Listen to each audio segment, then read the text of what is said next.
Hello guys, good day. Ngayon summertime na naman. So, pag summer guys, anong una nating iniisip? Syempre, punta tayo ng beach. So, anong magandang beach sa Pilipinas na magandang puntahan? Syempre, unang isip natin Boracay. So, worth it pa ba yung yung Boracay na maganda pa ba siyang bakasyonan pag summer? So, tara na guys, samahan nyo ako. Itutur ko kayo dito sa may Boracay. Ipakita ko sa inyo kung ano mga development na nangyayari dito sa Boracay. So, tara na, let's go! Maganda yung sa dami, maganda yung kapaligiran. So, paputi yung buhangin.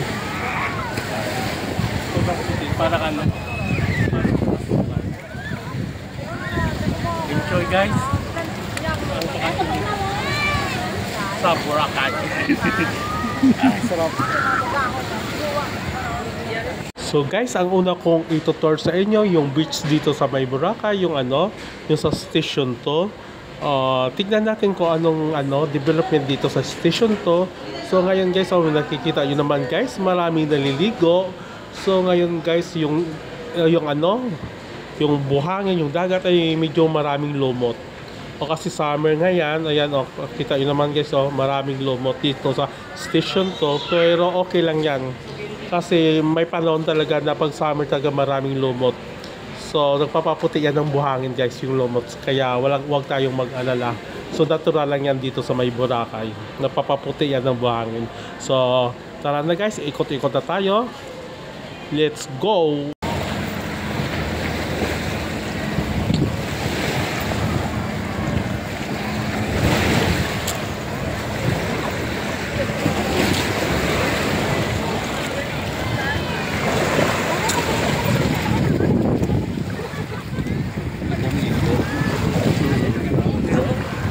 Algae. Yan, kulay green. Kita nila.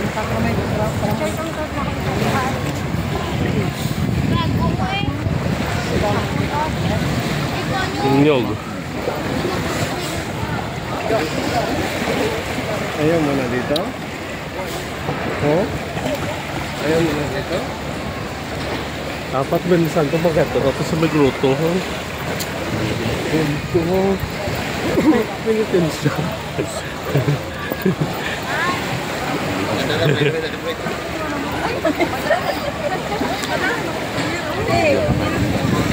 Ha? Ano? Video ata sir.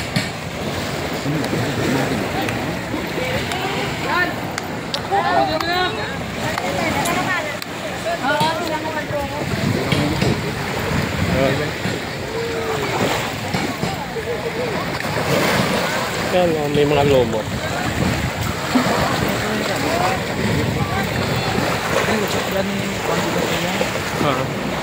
Dito sa pan.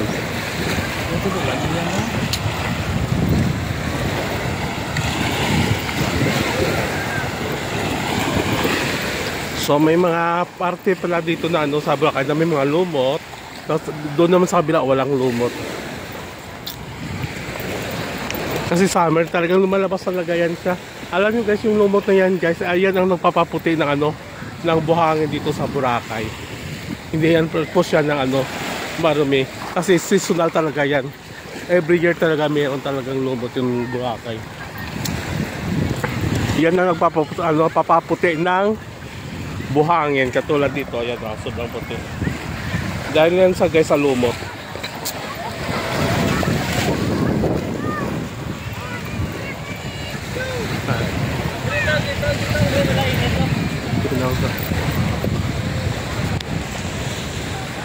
Ang maganda dito guys sa may Boracay ay yung may sunbathing station. Karamihan guys nga nagsa-sunbathing dito yung mga mga puti.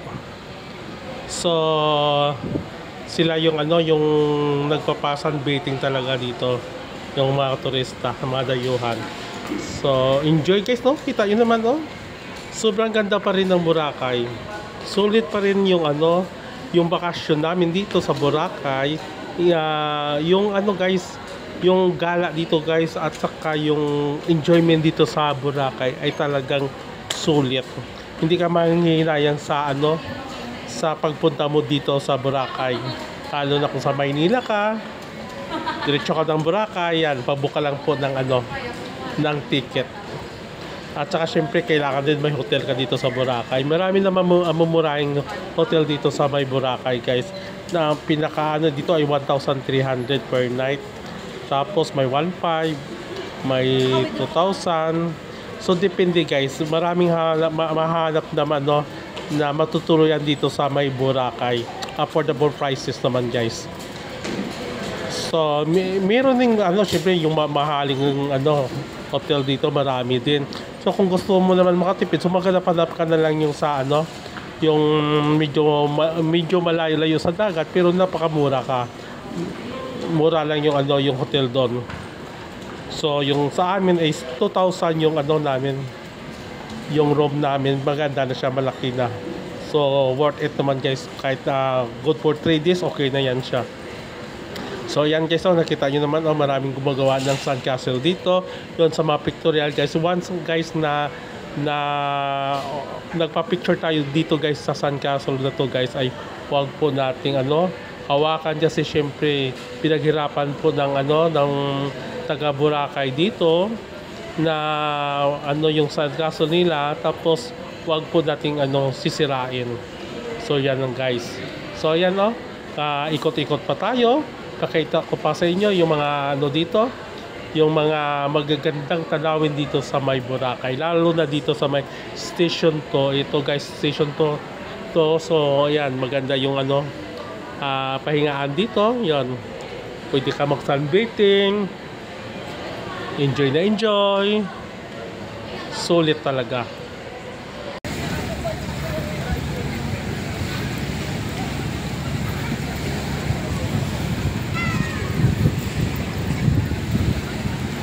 Sumahangin sila yan. Kahinan. Yan.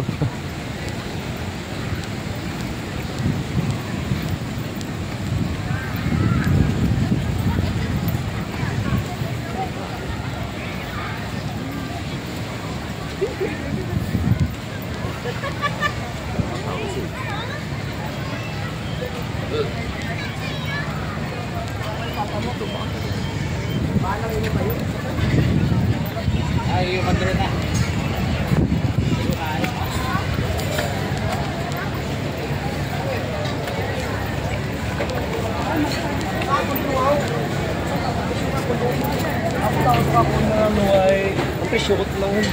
Makinit. Pero di pa to.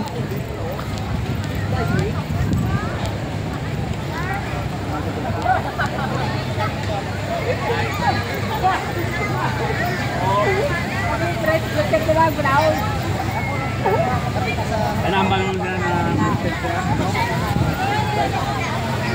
kailangan mo yan.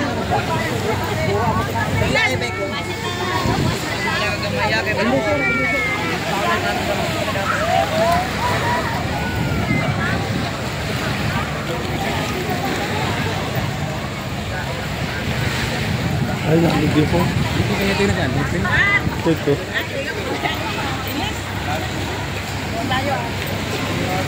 Sino ka ang number ko ba? Plano kami.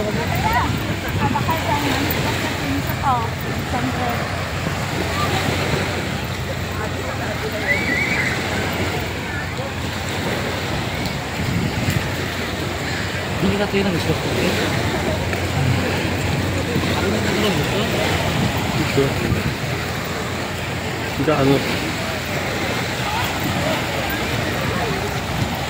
like Boracay.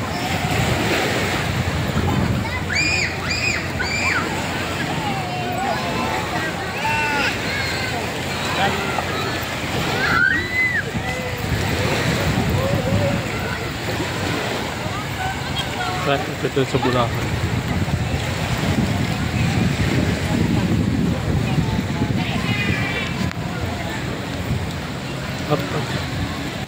Ay, Finance Group. Iba yung sulat? Ay, dito mahagi eh. Chikas pa lang. Kasama ng nila.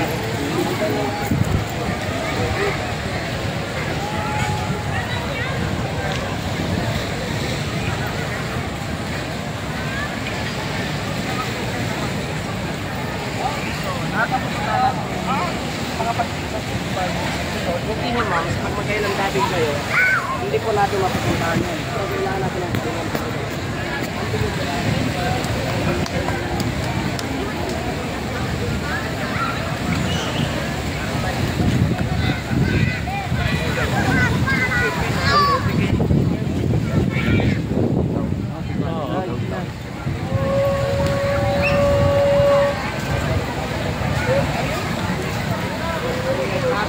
Ako ba sila sa Sandcastle?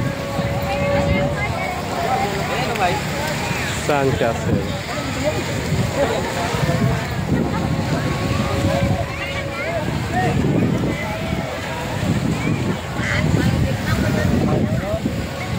Sandcastle. Oh, La Carmela. Magkita na nagapaan? Ano ito mas ito? Ay, nako, Boracay. Ano ba ako?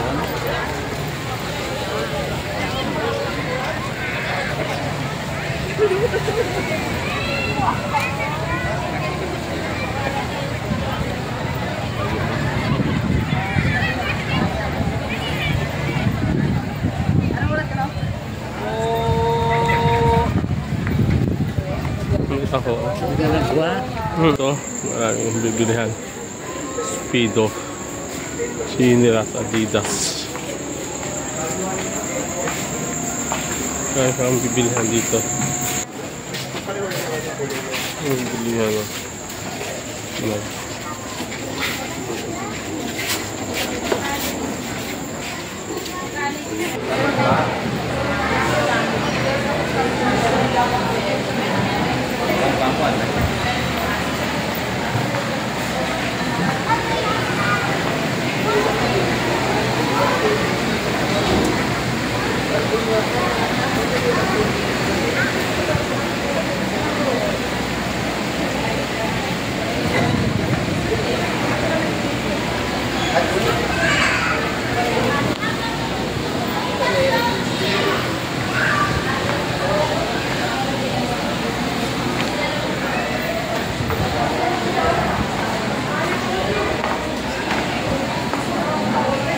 Hello, Boracay.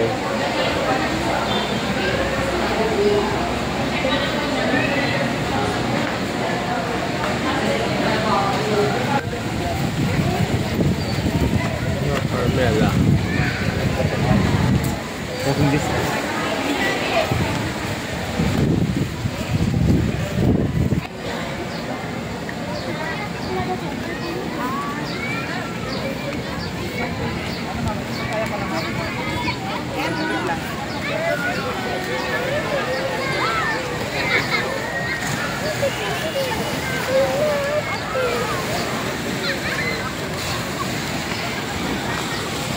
So guys,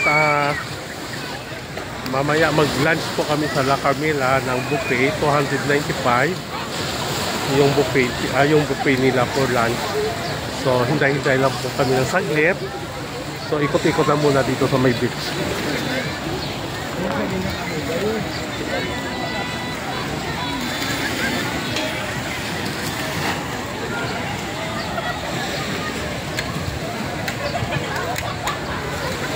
So guys, mag-lunch na po kami. So dito kami magla-lunch sa may La Carmela de Boracay.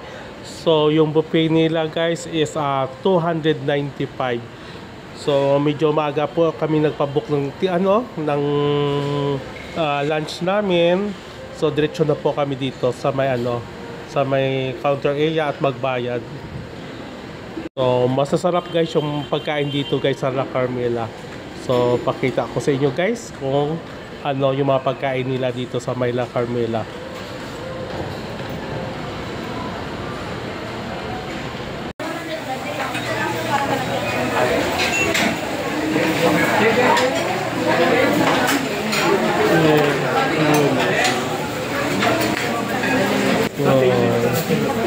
Ito guys.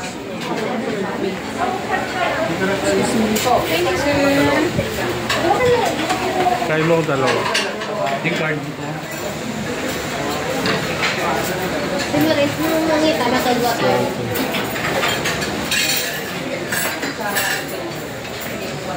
Ay, sorry. Jago mo yan. Guys, mag-bukay na po kami dito sa Lakar. Ito guys, yung kinuha kong pagkain, yung fried tuna, shell, beef, chicken, at saka yung dessert. So maraming kumakain dito guys. So enjoy guys, kain muna tayo guys.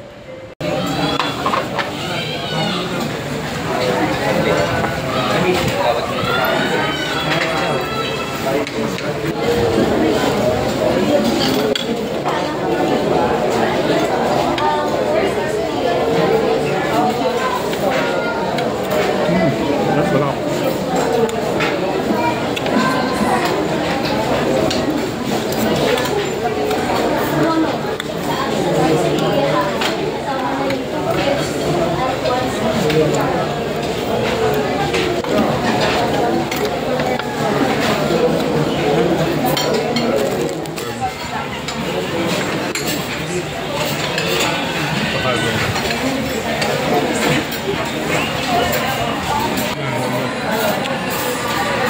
Marami pang nakapila dito guys sa La Carmila. Buti na lang maaga kami napag-book dito sa La Carmila. Sulit naman kasi affordable prices naman, 295 lang. Banto sawa na yung pagkain dito sa La Carmila. So tapos na kami guys mag-lunch. So ngayon ikot-ikot na tayo. So pakita ko sa inyo yung mga souvenir items dito sa may Boracay. Kaya balik na kami sa hotel namin. So sobrang init. Tambay pulis. So yan. Grabing init oh. Ay naliligo. Ay nag-date.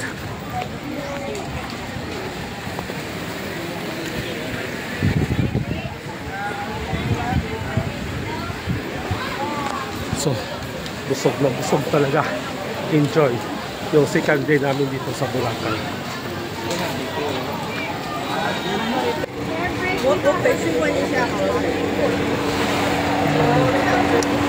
Yan, sa varieties.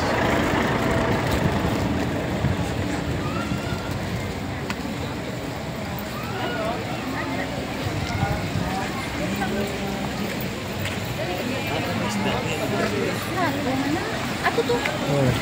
Salat.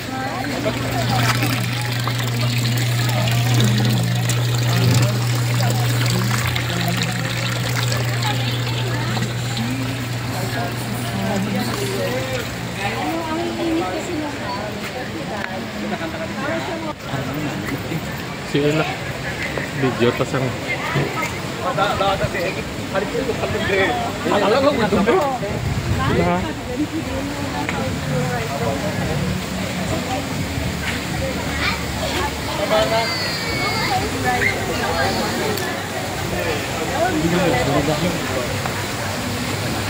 Mandarin Bay Seafood Lunch Buffet. Namira ko may sulod kaya masulod.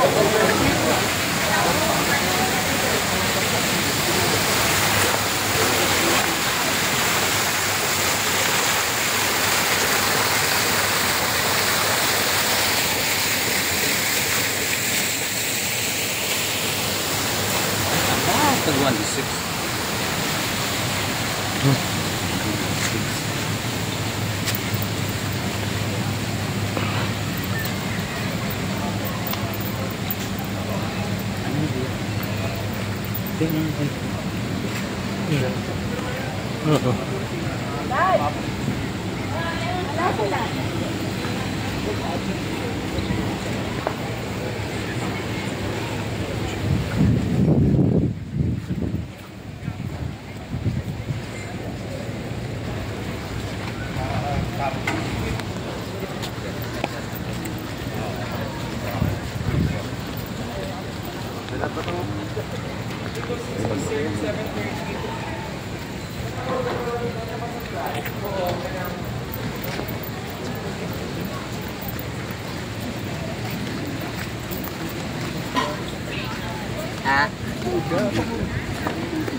Kape yung mata noorin ko. Yung mata ko. Siya na nakakita lang ba ito hindi kita ka.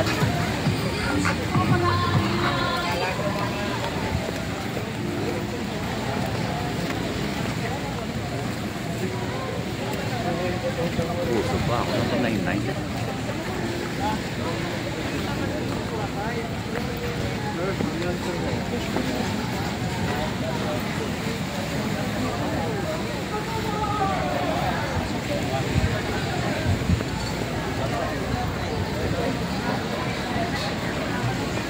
Bukas yung bukas.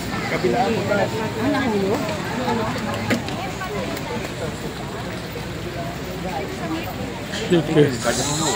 Ngayon guys ay 6 o'clock na ng hapon. Ipakita ko naman sa inyo kung gaano karami yung tao dito sa May Boracay pag ganitong oras, alas 6 ng hapon. So yan oh, sobrang dami guys oh. Enjoy naman kasi guys, kasi makikita mo yung paraw dito at saka yung sunset. So amazing talaga, worth it yung ano, yung punta natin sa Boracay.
Sunset in Boracay.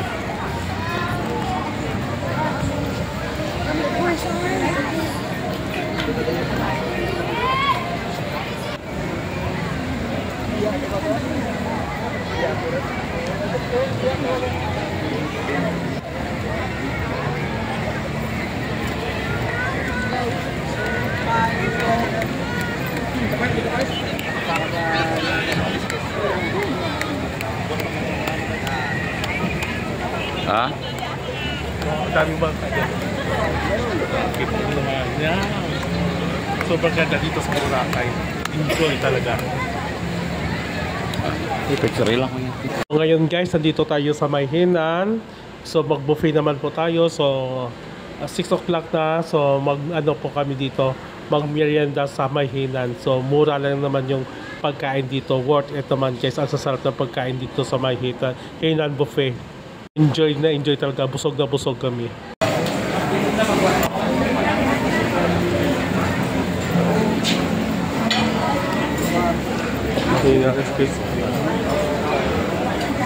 So ngayon guys ay alas 10 na ng gabi. So marami pa rin tao dito sa May Boracay. So ikot-ikot po tayo. Ituturo ko kayo kung anong sitwasyon dito sa May Boracay pag gabi. Ang dami ng tao.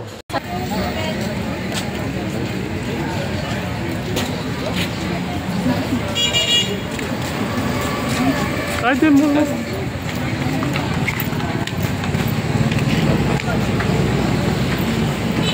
So guys, kain ulit tayo. So yung in-order naman namin ay pancit canton at saka lechon manok dito sa may Andox. So marami pa rin kumakain dito guys sa Andox, no? Kahit ganitong oras na ng gabi, 10:45 na ng gabi. So kain na tayo guys. Kain tayo ng Andox.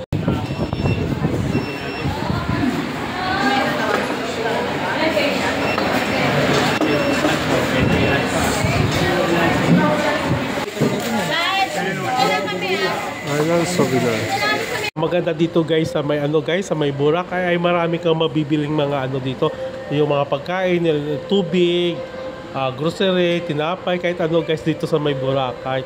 So kung ayaw nyo po ayaw nyo kumain sa restaurant, pwede na rin kayo bumili ng dito sa may Tiangge ng soft drinks, tinapay, biscuit, cookies, chicheria at kung ano-ano pa. Dalhin nyo na lang sa my hotel. So hanggang dito na lang siguro guys. Thank you so much for watching my vlog. Please don't forget to subscribe my channel. Giselle Edward. See you on my next vlog. Bye!